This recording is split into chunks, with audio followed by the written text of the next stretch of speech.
నమస్తే, welcome to our channel. నేను గిరిజ. ఈ రోజు మనతో పాటు ప్రముఖ ఆధ్యాత్మికవేత్త, జ్యోతిష్య వాచస్పతి బ్రహ్మశ్రీ పోతుకుచ్చు చంద్రమౌళి శాస్త్రి గారు ఉన్నారు. గురుగారితో మాట్లాడి మరిన్ని విషయాలు, ధర్మ సందేహాలని నివృత్తి చేసుకునే ప్రయత్నం చేద్దాం. గురుగారు నమస్కారం. ఓం శ్రీమాత్రే నమః. నమస్కారం అమ్మ. గురుగారు, మనకి శ్రావణ మాసం, అసలు ఇంకా అమ్మవారిని ఏ విధంగా పూజించుకోవాలి, అమ్మవారిని ప్రసన్నం చేసుకోవాలి అనేటువంటి ధ్యాస అందరిలోనూ ఉంటుంది. చాలా ప్రత్యేకించి ఆడవాళ్ళు, మగవాళ్ళు అందరూ కూడా కలిసి చేసుకునేటువంటి పూజ అంటే శ్రావణ మాసం. సో మరి శ్రావణ మాసం అనగానే కొన్ని నియమనిష్టలు చెప్తూ ఉంటారు. ఈ విధంగా ఉండాలి, మాసాన్ని పట్టుకున్నప్పుడు ప్రత్యేకించి అని చెప్తూ ఉంటారు. ఈ నియమాలు వీటితో పాటు మనకు ఈసారి స్టార్ట్ అవ్వటం కూడా అసలు మొదటి శుక్రవారం చాలా వెంటనే వచ్చేసింది. సో ఒక్కసారి శ్రావణ మాసం విశిష్టత గురించి, మొదటి శుక్రవారం రోజు చేసుకోవాల్సినటువంటి పూజ గురించి ఒక్కసారి తెలియజేస్తారా? ఓం శ్రీమాతా శ్రీ మహారాజ్ఞి శ్రీమత్సింహాసనేశ్వరీ శ్రీం హ్రీం శ్రీం కమలే కమలాలయే ప్రసీద ప్రసీద శ్రీం హ్రీం శ్రీం మహాలక్ష్మీదేవ్యే నమః. వీక్షించేటటువంటి వారందరికీ ప్లస్ చెప్పే నాకు, వినేటటువంటి మీకు అందరికీ కూడా ఆ మహాలక్ష్మీదేవి పరిపరి విధాలుగా కటాక్షం కలగాలని ఆశిస్తూ, ఆశీర్వదిస్తూ, శ్రావణ మాసం గురించి మనం చెప్పుకోవటం అంటే లక్ష్మీదేవి గురించి చెప్పుకోవటమేనా. అంటే చాలామంది లక్ష్మీదేవి అంటే ఏంటంటే డబ్బు మాత్రమే అనుకుంటారు. డబ్బు కాదు. మహాలక్ష్మి యోగము అంటే ఏంటంటే చదువుకునే వాళ్ళకి విద్యాయోగం. ఆవిడే స్త్రీదేవతే కదా, సరస్వతి మాత. అట్లాగే వ్యాపారస్తులకి వ్యాపార లక్ష్మీ యోగం, అట్లాగే ఉద్యోగం చేసే వాళ్ళకి ఉద్యోగ లక్ష్మి, ముఖ్యంగా స్త్రీలకి వివాహం గురించి ప్రయత్నం చేసేవారికి వివాహ లక్ష్మి, వివాహం అయిన తర్వాత దాంపత్య లక్ష్మి, ఇట్లా సంతాన లక్ష్మి, అన్ని లక్ష్మిలే. ఇప్పుడు మనకి భూములు ఉన్నటువంటి వాళ్ళకి వసుంధరాయే నమః, ఆవిడే వసుంధరా లక్ష్మి, లేకపోతే భూలక్ష్మి అంటారు. అవునా కదా? ఇట్లా లక్ష్మీదేవి పరిపరి విధాలుగా ఉంటుంది. మనకి దీపలక్ష్మి అంటారమ్మ. దీపారాధన చేసేటప్పుడు ముఖ్యంగా ఈ శ్రావణ మాసం మనకి దాదాపుగా ఆగస్టు 13వ తేదీ బుధవారం రోజున, గురువారం రోజున స్టార్ట్ అవుతుంది. వెంటనే మరుసటి రోజే ఫస్ట్ శుక్రవారం. ఈసారి 5 శుక్రవారాలు వచ్చాయి. 14/1, 13/1, తర్వాత 21, 14, 21, 28 అట్లా మనకి మొత్తం 5 వచ్చినాయి. సెప్టెంబర్ 11 అమావాస్య కూడా శుక్రవారం వచ్చింది. ఈసారి విశేషం ఏంటంటే శ్రావణ పౌర్ణమి శుక్రవారం, శ్రావణ అమావాస్య శుక్రవారం, ఈ రెండు రావటం అనేటటువంటిది చాలా అరుదుగా వస్తుంది. ఇది అత్యంత మనందరం కూడా ఆనందపడాల్సిన విషయము. మరి శ్రావణ మాసంలో వచ్చేటటువంటి శుక్రవారాలకి ఎంత విశేషత్వమో శ్రావణ మంగళవారాలకి కూడా అంతకుమించి విశేషత్వం ఉంటుంది స్త్రీలకి. ఎందుకంటే మనకి జ్యేష్ఠ మాసంలో, అట్లాగే మాఘమాసంలో, వైశాఖ మాసంలో పెళ్ళిళ్ళు అయినటువంటి వాళ్ళు ఉంటారు. కొత్తగా పెళ్ళి అయినటువంటి వాళ్ళు ఆషాఢ మాసంలో తల్లిగారింటికి వెళ్ళి, మరి భార్యాభర్తలు ఆ నెల రోజులు శూన్యమాసం కాబట్టి ఎవరు దంపతులు కలిసి ఉండరు. సరే, విదేశాల్లో ఉన్నవాళ్ళు, దూరాభారాల్లో ఉన్నవాళ్ళు, ఇలా ఎంతోమంది ఏంటంటే కలిసి ఉండటానికి తప్పదు కదా. ఎవరైనా సరే పెళ్ళైన తర్వాత ఈ శ్రావణ మాసంలో మంగళగౌరి నోములు నోస్తూ ఉంటారు. దేనికంటే అమ్మ, సౌభాగ్యము. స్త్రీలు ఎక్కువగా ఎందుకు నోమాలంటే భర్త యొక్క ఆరోగ్యము, అతని యొక్క ఆయుష్, ఈ రెండే స్త్రీలకి ఐశ్వర్యంతో సమానం. అంతేగాని భర్తకి ఎంత ప్యాకేజ్ వస్తుందో అది ఐశ్వర్యంతో సమానం కాదు. భర్త యొక్క ఆరోగ్యము, ఆయుష్ పెళ్ళైన తర్వాత ఎవరి చేతుల్లో ఉంటుందంటే స్త్రీ యొక్క చేతుల్లో ఉంటుంది. ఆవిడ పెట్టేటటువంటి భోజన పదార్థం ద్వారా కావచ్చు, ఆవిడ మాట్లాడే తీరుని బట్టి ఆయన యొక్క ఆయుర్దాయం నిలబడి ఉంటుంది. పోట్లాడుకుంటే ఆయుర్దాయం ఏమవుతుంది? తగ్గిపోతుంది. ఎందుకంటే అమ్మ, వీక్ మెంటాలిటీ అంటే స్త్రీలు భౌతికంగా వీక్గా ఉంటారేమో కానీ మానసికంగా వాళ్ళు ఉన్నంత ధైర్యం మగవాడికి ఉండదు. మగవాడు చూడడానికి భౌతికంగా స్టాండర్డ్గా ఉంటాడు కానీ మానసికంగా అసలు చాలా ఘోరంగా ఉండేటటువంటి వాళ్ళు ఎవరంటే భర్త. పెళ్ళి అయిన వాళ్ళకి, పెళ్ళి కాని వాళ్ళ సంగతి తర్వాత. కాబట్టి వాళ్ళు మానసికంగా బలంగా ఉండటానికి కూడా వీళ్ళు ఆ పూజలు చేసుకోవడం ద్వారా ఏమవుతుందంటే ఆ వైబ్రేషన్స్, పాజిటివ్ వైబ్రేషన్స్ వల్ల వీళ్ళ యొక్క మస్తిష్కంలో మంచి చైతన్య శక్తులు ఆవహిస్తూ ఉంటాయి. స్త్రీలకి. మగవాళ్ళకి ఆల్రెడీ చైతన్య శక్తి ఉంటుంది.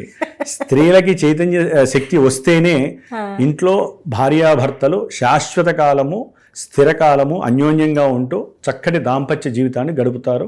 సత్సంతానాన్ని వృద్ధి చేసుకుంటారు. వంశాన్ని గోత్రాన్ని వృద్ధి చేసుకునే శక్తి ఎవరి చేతుల్లో ఉందంటే స్త్రీ చేతుల్లోనే ఉంది. కాబట్టి ప్రతిదీ వంటగదికే కాదు ఆవిడే, మొత్తం ఇంటికి గృహలక్ష్మి ఆవిడే. సరే మన వాళ్ళు అంటూ ఉంటారు హోమ్ మినిస్టర్ అంటేనే గృహలక్ష్మి. మరి ఆవిడ యొక్క అనుగ్రహం ఇంటిల్లిపాది అత్తమామలకు కావచ్చు, లేకపోతే వాళ్ళ అమ్మా నాన్నలు వచ్చినా, వాళ్ళ అన్నదమ్ములు వచ్చినా, లేకపోతే ఇంట్లో పిల్లలకి కానివ్వండి, మరుదులకు కానివ్వండి, ఇట్లా ఎవరికైనా సరే ఎవరైనా అంటే ఇంటి కోడలే సర్వలక్ష్మి, సర్వము ఆవిడదే లక్ష్మి. అందుకనే ఆవిడ్ని సంస్కరించేట్టుగా ఉండాలి ఆ గృహంలో. ఈవిడ అందరినీ గౌరవించే సంస్కారవంతమైనటువంటి లక్షణాలు కలగడానికి ఈ శ్రావణ మాసంలో మంగళగౌరి వ్రతాలు అనేటటువంటి విశేషంగా చేస్తారు. 4 మంగళవారాలు వచ్చినాయి ఈసారి. కాబట్టి ఈ 4 మంగళవారాల్లో ఏదో ఒక మంగళవారం సాధ్యంతో 4 చేస్తారమ్మ. మంగళగౌరి వ్రతం అంటే ఏం లేదు, ఖర్చు లేని పనులు ఏంటంటే ఇవే. అమ్మవారి యొక్క గౌరీ అష్టోత్తరాన్ని చేసుకోవటం, కొంతమంది ఏంటంటే అమ్మవారికి కావాల్సినటువంటి ప్రసాదాలు నైవేద్యం పెట్టడం, చక్కగా ఆనందంగా ఎవరో ఇంటి పక్కన వాళ్ళనో వీళ్ళనో ఆడపడుచులను పిలుచుకొని వాళ్ళకి కాస్త జాకెట్ ముక్కి ఇచ్చి వాళ్ళకి కావాల్సినటువంటి గాజులు, పసుపు, కుంకుమ, పుష్పాలు అమ్మవారికి ఏవైతే ఇష్టమో అవన్నీ గనక వేరే స్త్రీకి గనక బొట్టు పెట్టి గనక ఈ ఇంటి గృహలక్ష్మి ఇచ్చినట్లయితే వారి యొక్క ఆశీర్వచనం అక్షతలు వేస్తారు కదా కంపల్సరీ. ఆ అక్షతలే ఐశ్వర్యంగా ఆ ఇంట్లో మొత్తం ప్రిపేర్ అయిపోతూ ఉంటాయి. అందుకనే ఇంట్లో స్త్రీ కంపల్సరీ ఎవరైనా సరే వివాహం అవటానికి మంగళగౌరి వ్రతం చేస్తారు. మనకి వివాహం కాని వాళ్ళు 7 వారాల వ్రతాలని చాలా ఉన్నాయి. కాత్యాయని వ్రతం అని చేస్తారు. ఆవిడ కూడా గౌరీదేవే, ఎటు చూసినా మీకు గౌరీదేవే వస్తుంది. ఈ శ్రావణ మాసంలో మంగళవారాల పూట గౌరీ నోము గనక చేసుకున్నట్లయితే, అంటే వివాహం అయిన వాళ్ళు చేసే భావన వేరు ఉంటుంది. వివాహం కాని వాళ్ళు కూడా మంగళగౌరి అమ్మవారిని చక్కగా చేసుకొని పసుపుతో అమ్మవారిని తయారు చేసుకొని చక్కగా చేయాల్సిన పద్ధతిలో చేసుకోవచ్చు. ఇక పౌర్ణానికి ముందు వచ్చేటటువంటిది వరలక్ష్మి వ్రతం. ఎందుకంటే ఆవిడ పుట్టినరోజు, వరలక్ష్మి అమ్మవారు పుట్టినటువంటి రోజు ఆ రోజే. మనకి భృగు మహర్షి ఖ్యాతి అనేటటువంటి ఆవిడ భర్త అన్నమాట. అంటే భృగు మహర్షి యొక్క భార్య ఖ్యాతిదేవి. వారిరువురికి ఈ రోజున అంటే పౌర్ణానికి ముందు రోజున చక్కగా వరలక్ష్మి అమ్మవారు జన్మించారు. అందుకనే ఆ రోజున ఎవరైతే గనక చక్కగా అమ్మవారిని వరలక్ష్మీ మాతని అర్చన చేసి ఆవిడికి కావలసినటువంటి సంభారాలన్నీ కూడా ఏర్పాటు చేసి ఆ తల్లికి వస్త్రం పెట్టి, వీరికి లెక్క ప్రకారం అమ్మాయి యొక్క తల్లికి కానీ అక్క చెల్లెలకు కానీ పెట్టుకుంటారు. లేదా బయట స్త్రీ వాళ్ళ అందుబాటులో లేకపోతే బయట వాళ్ళకైనా సరే దీర్ఘ సుమంగళీలకి వస్త్రం పెడతారు. వస్త్రం పెట్టి గాజులు అవన్నీ కూడా ఇస్తే ఏంటంటే సాక్షాత్తు అమ్మవారే స్వీకరిస్తారు. ఇది వరలక్ష్మి వ్రతంలో మరి చాలా విశేషమైనటువంటి చారుమతి కథ కూడా ఉంటుంది. మరి ఆ తల్లి ఈ చారుమతి కల్లో కనిపించి, ఈవిడ ఆల్రెడీ చారుమతి అత్తమామల్ని చాలా చక్కగా చూసుకుంటూ భర్తే అన్నిటికీ నాకు ముఖ్యం అని చెప్పి అసలు ఆవిడ కథ చదువుతారు. కానీ ప్రతి సంవత్సరము చారుమతిలాగా మారితే మన యొక్క దేశంలో ఎక్కడా కూడా లీగల్ సమస్యలు ఉండవు, కోర్టు సమస్యలు ఉండవు, భార్యాభర్తల సమస్యలు అసలు ఉండవు. మేము దాంపత్య పాశుపత హోమాలు మేము చెయ్యక్కర్లేదు. ఇద్దరు అన్యోన్యంగా ఉండటానికి మేము ఎన్నో చేస్తూనే ఉంటాం దాంపత్యం. కాబట్టి ఈ చారుమతి వ్రతాన్ని ఏదో చదివినట్టుగా చదువుకొని అక్షతలు నెత్తి మీద వేసుకొని వచ్చిన వాళ్ళ గురించి ఆలోచిస్తే మటుకు వంట పట్టదు. అందరూ చారుమతిలాగా ప్రిపేర్ అయిపోవాలి. ప్రిపేర్ అయిపోతే లక్ష్మీదేవి వాళ్ళని లోపల ఆవహిస్తుంది. ఆవహించినప్పుడు వారి భర్తతో వారు ఉండే ఆనందము చాలా విశేషంగా ఉంటుంది. కాబట్టి వరలక్ష్మి వ్రతం రోజున విశేషంగా ఎవరైతే ఉదయం పూట అమ్మవారి ఆరాధన చేసుకొని ఆ తర్వాత బ్రాహ్మడు వస్తే కనుక బ్రాహ్మడికి వాయనం ఇస్తారు. లేకపోతే వాళ్ళ తల్లిగారు అక్కడ ఎవరో కూర్చొని చేయిస్తారు కదా, వారికి వాయనం ఇస్తారు. ఆ తల్లికి ప్రీతికరమైనటువంటి క్షీర పొంగలి, కొంతమంది చక్కెర పొంగలి చేస్తారు. పులిహోర కంపల్సరీ చేయాలమ్మా. అమ్మవారికి శుక్రవారం రోజున ఎవరైతే పులిహోర పెడతారో వారి జీవితం కూడా పులిహోర ఎంత టేస్ట్గా ఉంటుందో అమ్మవారు కూడా అంత విశేషమైనటువంటి రుచుల్ని ప్రసాదిస్తుంది. పులిహోర అంటే శుక్రగ్రహానికి సంబంధించినటువంటిది. అమ్మవారు దుర్గాదేవికి చాలా ప్రీతికరం.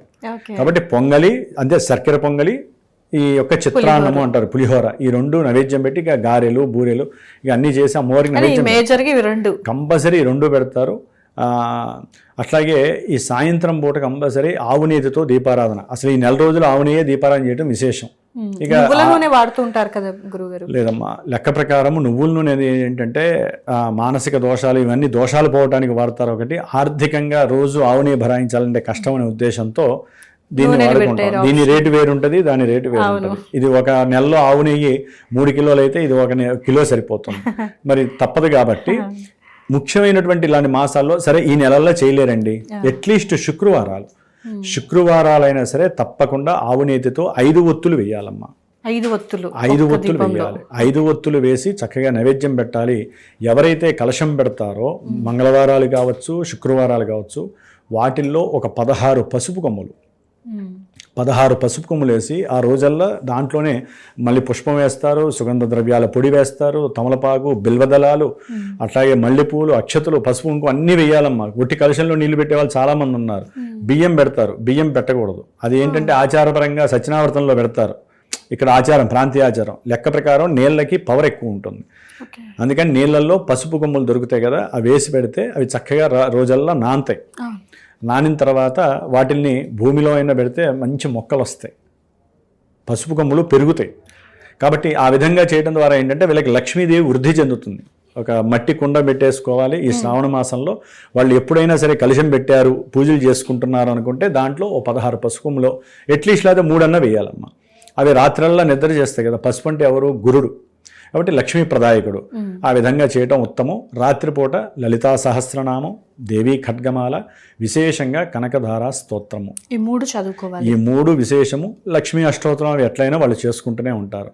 ఈ విధంగా చేసుకోవాలి. కాళ్ళకి కంపల్సరీ, మీరు అడిగారు నియమాలు ఏంటి అని, కాళ్ళకి పసుపు రాసుకోవటం విశేషప్రదం. పొద్దున్నే ఈ మాసమంతా కాదు, రోజుల్లో చేయాలి. దానికి వేరే కారణాలు ఉన్నాయి. స్త్రీలు పసుపు రాసుకుంటే వాళ్ళు ఎక్కువ నీళ్ళల్లోనే పని చేసేవాళ్ళు ఒకప్పుడు. మరి ఇప్పుడు ఎవరు పని చేసేవాళ్ళు ఎవరు లేదో తెలియదు కాబట్టి ఇక పని మనుషులు పెట్టుకోవాలి కాళ్ళకి పసుపు. పసుపు పెట్టుకునేది ఏంటంటే సౌభాగ్యం ఒకటి, సంతానం ఒకటి కలుగుతుంది, ఐశ్వర్యం కలుగుతుంది. ప్లస్ వీళ్ళకి ఏంటంటే కింద నెమ్ము చేరుతకుండా పసుపు అనేది హీట్ని క్రియేట్ చేస్తుంది. బ్యాలెన్స్ చేసి అరికాలంలోంచే కదమ్మా చల్లదనం వచ్చేది. దానివల్ల ఏంటంటే ప్రెగ్నెన్సీ సమయం అప్పుడు వీళ్ళకి వాతపు రోగాలని చాలామందికి స్త్రీలు ఇబ్బంది పడుతూ ఉంటారు, మెలికలు తిరిగిపోతూ ఉంటారు. అందుకనే ఒకప్పుడు మన ఋషులు మునులు, మన పాతవాళ్ళు సామాన్యులు కాదమ్మా. ప్రతి ఐటెంలో ఒక సైన్స్ అనేది దాగి ఉంది. కాబట్టి పసుపు రాసుకోవాలి. కంపల్సరీ ఎర్రబొట్టు పెట్టుకోవాలి. ఏవో రకరకాల స్టిక్కర్లు పెట్టుకుంటారు. స్టిక్కర్ అనేటటువంటిది దరిద్రానికి హేతువు. ఓకే, ఇక బయట ప్రపంచంలో వాళ్ళు చేసే ఉద్యోగ వ్యవస్థల్లో నేను మాట్లాడట్లా. ఆ రోజు మాత్రము తప్పకుండా తిలకము కానీ లేకపోతే సింగార్ తిలకమందు అది కానీ దానిపైన బొట్టు కానీ పెట్టుకుంటే ఏంటంటే ఆ లోపల ఆ నాడీ వ్యవస్థ మంచిగా క్రియేట్ అయిపోతూ ఉంటుంది. వీళ్ళల్లో ఉన్నటువంటి ఎవరికైనా ఒకవేళ స్త్రీలలో ఎన్నో రజోగుణాలు, తమో గుణాలు, ఆవేశ గుణాలు, ఇవన్నీ సమస్యలు చాలా ఉంటాయి. అవన్నీ అనారోగ్య సమస్యలు తీరిపోవటానికి కుజుడు అనుగ్రహం కలుగుతుంది. ఇట్లా మనం ప్రతిదీ లింకు పెట్టుకోవాలి. ఈ విధంగా బొట్టు పెట్టుకోవాలి. గాజులు చక్కగా 2 డజన్లన్నా వేసుకుంటే కానీ లక్ష్మీదేవి ఆవహించదు. అంటే గాజులు అంటే నిజంగా గురువుగారు గాజులకి అమ్మవారికి ఉన్నటువంటి సంబంధం? గాజులు మట్టి గాజులు వేసుకోవాలమ్మా. ప్లాస్టిక్ గాజులు కానీ లేకపోతే రకరకాల చోట్ల దొరుకుతున్నాయని వేసుకోకూడదు. బంగారు గాజులు ఉన్నా లేకపోయినా మట్టి గాజులు వేసుకోవడం ద్వారా పృథ్వీ తత్వము, మట్టి గాజులు ఏంటంటే పృథ్వీ తత్వానికి హేతు అన్నమాట. అంటే స్త్రీలు ఎప్పుడు కూడా ప్రశాంతంగా ఉండాలి అని అర్థము. ఇవి కూడా ప్రతిదీ నరాలు ఉంటాయి కదమ్మా. ఇక్కడ ఆ నరాలని ప్రెస్ చేస్తే కాదు, ఇక్కడ వరకు వేశారు అంటే వారికి సంతాన యోగం కలుగుతుంది. వారిలో ఉండేటటువంటి కోపావేశాలు, తమో గుణాలు తగ్గిపోయి మరి ఇంట్లో స్త్రీ దుర్గాదేవిలాగా ఉంటే కష్టం కదమ్మా. అందుకనే ఇవన్నీ ప్రతి ఐటము చాలా ఇదిగా ఉంటుంది. ఎందుకు వాళ్ళు పెట్టుకునేటటువంటి ఉంగరం దగ్గర నుంచి కూడా ప్రధాన ఉంగరం కూడా అది ప్రెస్ చేస్తూ ఉంటుంది నరాల్ని. అందుకని ప్రతిదీ కూడా సైంటిఫిక్ రీజనే. కాబట్టి ఈ విధంగా శాస్త్రోక్తంగా చేసుకోవాలి. ముఖ్యంగా మనకి శ్రావణ మాసంలో సోమవారాలు మహావిశిష్టత. కార్తీక మాసం ఎంత విశిష్టతో అంతకి 4 శ్రావణ మాసం విశిష్టత. ఎందుకంటే శివాలయంలో శ్రావణ సోమవారాలు ఉపవాసం ఉండి కొంతమంది సాయంత్రం పూట ప్రదోషకాల సమయంలో పంచామృతాలతో అభిషేకం చేయించుకోవటం, బిల్వదళాలతో, మల్లెపూలతో దొరికితే కనుక మల్లెపూలతో అర్చన చేసుకోవటం. దీని ద్వారా ఏంటంటే పక్కనే శివుడి పక్కన ఎప్పుడు లక్ష్మీ కుబేరులు అనుగ్రహాన్ని ప్రసాదిస్తూ ఉంటారట. ఎవరైతే శివుణ్ణి చూస్తూ అభిషేకం చేయించుకుంటారో, ఆ తీర్థం తీసుకుంటారో ఆ శక్తి మనకి వచ్చేస్తుంది, మనతో పాటు మన ఇంటికి వస్తుంది. కాబట్టి శ్రావణ సోమవారాలు ఉపవాసాలు ఉండటం, శ్రావణ మంగళవారాలు ఉపవాసాలు ఉండటం, శ్రావణ శుక్రవారాలు ఉపవాసాలు ఉండటం. ఉపవాసం అంటే ఏంటి? ఆహార విషయంలోనూ నిద్రావస్థ విషయంలోనూ పరుపుల మీద పడుకోకుండా సాధ్యమైనంత వరకు ఈ ఎవరైతే నోముగా నోచుకొని స్త్రీలు ఉంటారో వారు చక్కగా కింద విశ్రమించడం మంచిది. సరే, కొంతమంది ఆరోగ్యపరంగా ఇబ్బందులు ఎదురవుతున్నాయి అనుకుంటే ఏదైనా కాస్త వేసుకొని కిందనే, అంటే దాంపత్య జీవితం గడిపినటువంటి బెడ్ల మీద పరుపుల మీద పడుకోకూడదు. అంటే వీళ్ళు చేసుకున్న ఎనర్జీ అంతా అది లాగేస్తుంది. అందుకని తినే ఆహారం కూడా చాలా సౌమ్యంగా ప్రశాంతంగా తిని, రాత్రిపూట మాత్రం ఎవరు ఈ వ్రతం చేసిన వాళ్ళు తినకూడదమ్మా. ఆ మిగిలిన పొద్దున పూట దేవుడికి పెట్టంగా ప్రసాదంగా మిగులుతుంది కదా, ఆ ప్రసాదాన్ని భుజిస్తే చాలు. లేదా అరటిపళ్ళు పళ్ళు పెడతాం అమ్మవారికి ప్రీతికరంగా, అవి తినడం ద్వారా ఏంటంటే లోపల ఆరోగ్యం. ఇప్పుడు ఉన్నటువంటి ఈ శ్రావణ మాసం అనేది వర్షాకాలం. ఈ వర్షాకాలంలో ఎన్నో రకాల మార్పులు చేర్పులు వస్తాయి కాబట్టి ఈ పూజలన్నీ ఇట్లా పెట్టుకుంటూ ఉంటారు. చాతుర్మాస్యంలో మొట్టమొదటిగా మనకు వచ్చేటటువంటిది తొలి ఏకాదశి తర్వాత శ్రావణ మాసం. శ్రావణ మాసంలో మరి లక్ష్మీదేవి ఎవరమ్మా? విష్ణుమూర్తి యొక్క భార్య. ఆయన యొక్క పాదాల దగ్గర ఎప్పుడూ ఆయన్ని చూసి తరిస్తూ ఆయన యొక్క పాదసేవ చేసుకుంటారు. స్త్రీలందరూ గుర్తుపెట్టుకోండి, ఎన్ని నోములు, ఎన్ని వ్రతాలు, ఎన్ని పూజలు చేసినా సరే మీరు ఎంతమందికి పట్టుచీరలు ఇచ్చారా, ఎంతమందిని పిలిచారా, ఎన్ని రిటర్న్ గిఫ్ట్లు ఇచ్చారా, ఇవన్నీ కాదు.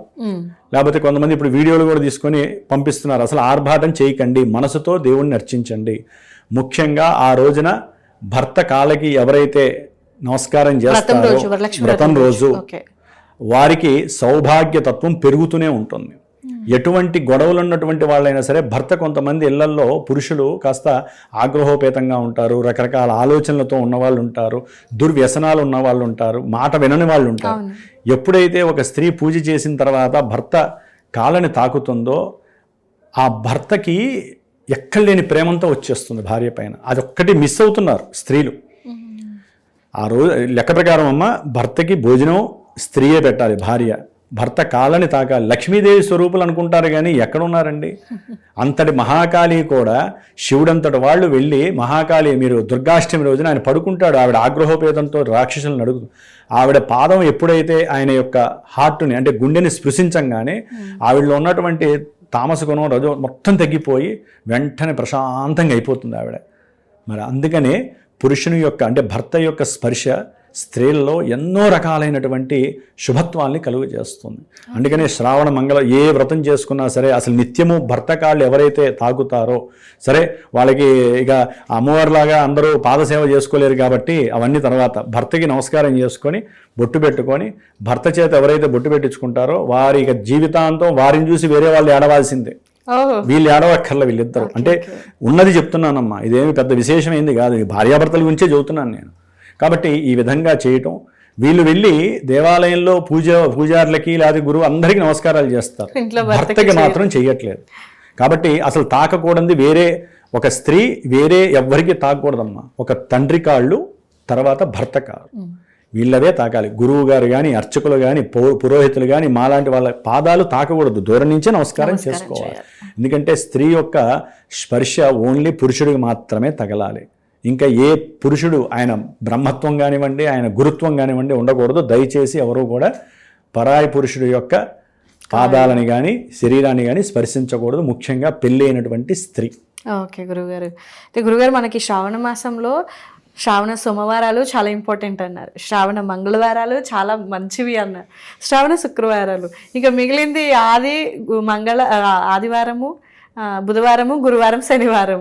అంటే ఆల్మోస్ట్ అన్ని రోజులు మంచివే కాబట్టి ఈ శ్రావణ మాసంలో విశేషమైనటువంటి రోజులు అన్ని రకాలుగా మిగతా వారాలన్నీ ఉంటాయి.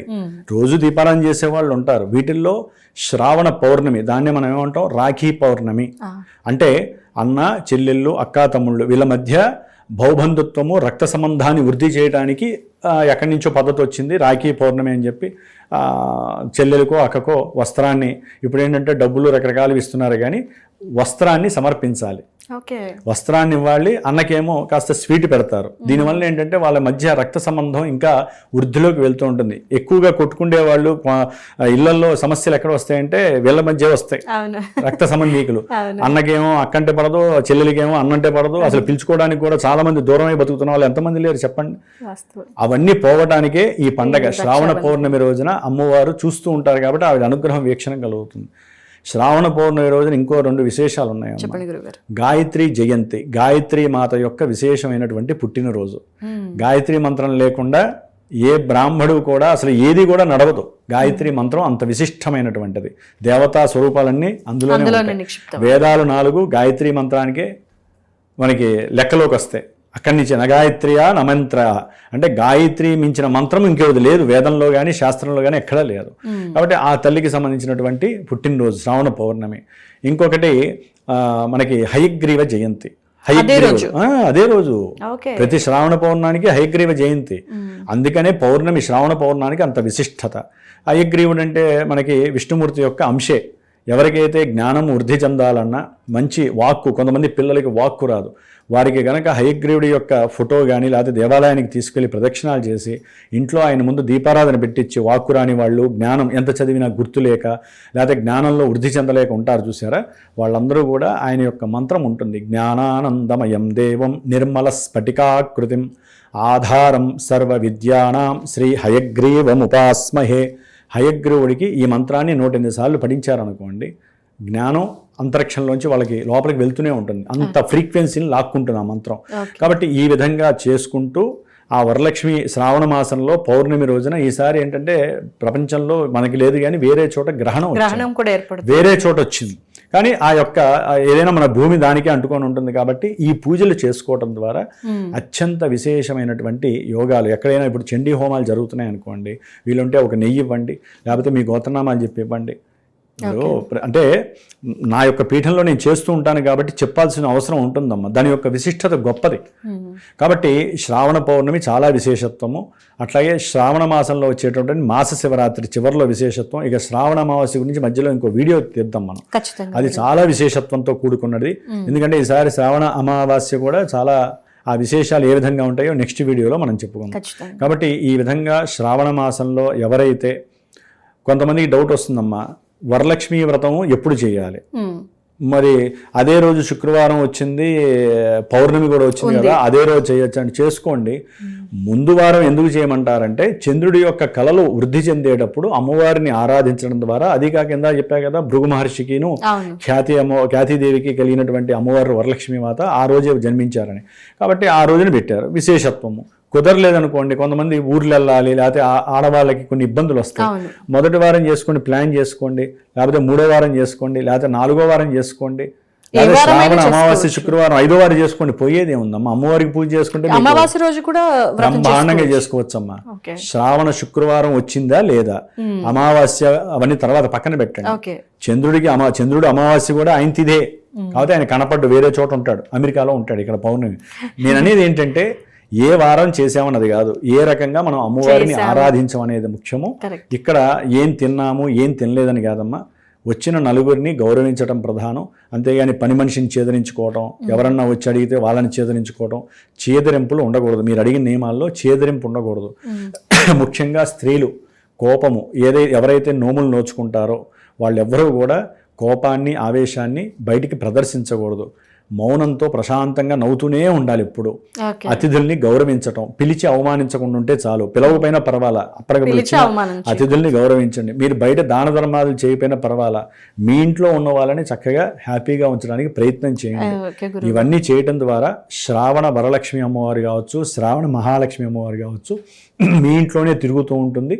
ఆ విధంగా మీరు బంధించుకోవటం మీ యొక్క మనసు, మీ యొక్క బుద్ధిలో ప్రేరితమై ఉండాలి. అంటే గురుగారు, మరి వరలక్ష్మి వ్రతము శ్రావణ మాసం అనగానే చాలా అట్టహాసంగా, అంటే ఉన్నవాళ్ళు వాళ్ళ స్థితిని చూపించుకుంటూ ఉంటారు. అదని ఇదని డెకరేషన్ అని, అమ్మవారి విగ్రహం అని, అసలు ఎంత వైభవంగా చేస్తారంటే అంత చేస్తారు. సో లేని వాళ్ళకి ఏమనిపిస్తుంది అంటే మేము అంత చేయలేం కదా, అలా చేయలేం కదా అనేటువంటి ఒక బాధ అనేది లోపల ఉంటుంది. బట్ ఏమీ లేదు, కుదరట్లేదు, లేదా లేదు పరిస్థితుల రీత్యా ఏది సహకరించట్లేదు అనుకున్నటువంటి వాళ్ళు సింపుల్గా ఎలా చేసుకున్నా సరే అమ్మవారి కరుణ మాపై ఉండేలాగా ఉండాలి అనుకునేటువంటి వాళ్ళకి ఏం చెప్తారు? ఏం లేదమ్మా, అమ్మవారికి ప్రీతికరమైనటువంటివి, మనకి పనికొచ్చేటటువంటివి అయినటువంటివి నైవేద్యాలు. శనగల నైవేద్యము, అట్లాగే కలశం లోపల చెప్పా కదా వెండి బంగారం వెయ్యక్కర్ల, ఆ పొడి, సుగంధ ద్రవ్యాల పొడి, బిల్వదళము, పుష్పము, ఎర్ర పుష్పము, అట్లాగే పసుపు కొమ్ములు. ఈ పసుపు కొమ్ములు ఏంటి, అవి మీరు సరే అవి అంటే బయట పెడతారు. ఈ నీళ్ళు ఏం చేయాలి, చాలా మంది ఏం చేస్తారంటే పారబోస్తారు. పూజ చేసినటువంటి కలశంలో నీళ్లు మరుసటి రోజు తలస్నానం చేయాలి. శుక్రవారం పూట ఎవరు కలశాన్ని కదపకండి, ఎందుకంటే పొద్దున పూట అయిపోయింది కదా, ఇక కదిపేస్తామని కదిపేసి అట్లా ఉంచుతారు. కదపద్దు, ఉద్వాసన చేయకూడదు. రాత్రికాలం కూడా ఆవిడ అట్లా ఉన్నప్పుడు మీరు అందుకనే కింద పడుకోమని చెప్పింది. ఆవిడ అక్కడ ఉన్నప్పుడు పైన పడుకోకూడదు కాబట్టి అదంతా అయ్యాక మళ్ళీ శనివారం పూట చక్కగా ఆవిడకి అర్చన చేసి నైవేద్యం పెట్టుకొని అప్పుడు కదిలిచ్చేసి ఆ స్నానం ఇంట్లో వాళ్ళు లేకపోతే ఇల్లు మొత్తం కూడా జల్లుకున్నారనుకోండి, లక్ష్మీదేవి కటాక్షం కలుగుతుంది. ప్రతి ఐటమ్ పూజ చేసిన ప్రతి ఐటమ్ని కూడా నీళ్ళల్లో వేసి తలస్నానం చేస్తే అనారోగ్య బాధలు పోతాయి. కాబట్టి ఇప్పుడు అమ్మవారికి పెట్టినటువంటి పువ్వులను కూడా మనం స్నాన రూపంలో చేయొచ్చు. మరి పారేయకూడదు కదమ్మా, వేస్తే చెట్లలో వేయండి, లేదా నీళ్ళల్లో వేసేసుకొని ఆ నీళ్లు మనం పోసుకున్నాం అనుకోండి, ఒక నెట్లో వేసేసి వేస్తే ఏంటంటే ఆ యొక్క పూజా మంత్రాలు కానివ్వండి, మనం చేసిన ఆ రోజల్లా ఆ విశేషమైన మూమెంట్ అన్నీ కూడా ఆరా అంతా ఆ పూల ద్వారా మనకి శరీరానికి వర్తిస్తుంది. దాని ద్వారా ఆరోగ్యం బాగుంటుంది, మనకి ఆకర్షణ శక్తి పెరుగుతుంది. కాబట్టి ఈ విధంగా ఉంటాయి. కాబట్టి ప్రతి ఒక్కరూ కూడా ఈ శ్రావణ మాసంలో వచ్చేటటువంటి ప్రతి రోజుని కూడా విశేషంగా జరుపుకుంటూ, మీరు అన్నట్టుగా ఆదివారమైనా ఏ రోజైనా ప్రతినిత్యము ఆవునేతితో దీపారాధన చేసి కనకదార స్తోత్రం రోజు చదవండి. లలితా సహస్రనామం ప్రతిరోజు సాయంత్రం పూట చదివి దేవి ఖడ్గమాల, లలితా సహస్రనామం, కనకదార స్తోత్రం 30 రోజులు చేయండి. ఒకరోజు పండగనే కాదు, స్త్రీమూర్తులు ముఖ్యంగా పురుషులు చేస్తే ఇంకా వాళ్ళ ఉద్యోగాదుల్లో వ్యాపారాదుల్లో లక్ష్మీ కటాక్షం కలుగుతుంది. ఓకే గురుగారు. అయితే ముఖ్యంగా వాయినంలో చూసుకుంటే వాయినం కూడా ఎవరు ఇష్టానుసారైనా వాళ్ళు ఇస్తారు. తాహతికి మించి అప్పులు చేసి చూయించుకోవటం కోసం ఇస్తూ ఉంటారు. సో మామూలుగా శాస్త్రానుసారైన వాయినంలో ఉండాల్సినటువంటి వస్తువులు ఏంటి గురుగారు? శనగలమ్మ, తాంబూలము, శనగలు, ఒక జాకెట్ ముక్క. మీరు అన్నట్టుగా వాళ్ళకి డబ్బు లేకపోయినా చీరలు ఇవ్వక్కర్లా. ఇప్పుడు చీరలు కూడా సాధ్యమంతరకు 200లో 150లో కూడా దొరికే ఉంటాయి. ఇచ్చిన వాళ్ళు ఇచ్చే మనస్తత్వం ఉండాలి అంతే. కాబట్టి ఒక 3 గుప్పిళ్ళు శనగలు వేసేసి వాళ్ళ దాంట్లో వేసినా వాళ్ళకి పుణ్యం వస్తుందమ్మా. ఆడంబరంగా మీరు ఇన్ని పెట్టి మనసు లేకుండా 10 మందికి మేము ఇది పెట్టామన్నప్పుడు లక్ష్మీదేవి మీ దగ్గర ఉండదు. కాబట్టి వచ్చిన వాళ్ళందరికీ శనగలు చక్కగా నానేయండి, అవేయండి. ఒకవేళ ఇవి మిగిలితే మటుకు వెంటనే వాటిని మరుసటి రోజైనా వాడుకోవడానికి ప్రయత్నం చేయండి. మళ్ళీ కొంతమంది ఆ రోజు నానేసినవి దాచేసేసి ఆ వారమంతా ఉంచుకుంటారు. ఉండకూడదు. ఏ వస్తువు కూడా ఒక రోజు దాటిన తర్వాత ఉండకూడదు. అందుకనే వచ్చిన వాళ్ళకి సాధ్యంతరకు పెట్టేసుకోవడం మంచిది. 5 ముత్తైదువులు తక్కువ లేకుండా పిలుచుకొని వాళ్ళకి చేయవలసిన ధర్మం వాళ్ళకి చేస్తే చక్కగా ఆడవాళ్ళకి అమ్మవారు లక్ష్మీ యోగాన్ని ఇస్తుంది. ఓకే గురుగారు, నిజంగా శ్రావణ మాసం అనగానే అసలు ఆడవాళ్ళకు ఒక మంచి వైబ్ అనమాట చేసుకోవటానికి. అండ్ చాలా చక్కటి నియమాలు, పూజా విధానం గురించి చాలా బాగా తెలియజేశారు గురుగారు. అండ్ చూసేటువంటి వీక్షకుల కోసం వాళ్ళ డౌట్స్ అన్నీ ఆల్మోస్ట్ క్లియర్ అయిపోయి ఉంటాయి మీరు చెప్పినటువంటి ఇన్ఫర్మేషన్తో. చాలా చక్కగా తెలియజేసినందుకు ధన్యవాదాలు. ఓం సర్వమంగళ మాంగళ్యే శివే సర్వార్థ సాధకే శరణ్యే త్రయంబికే గౌరీ నారాయణీ నమోస్తుతే.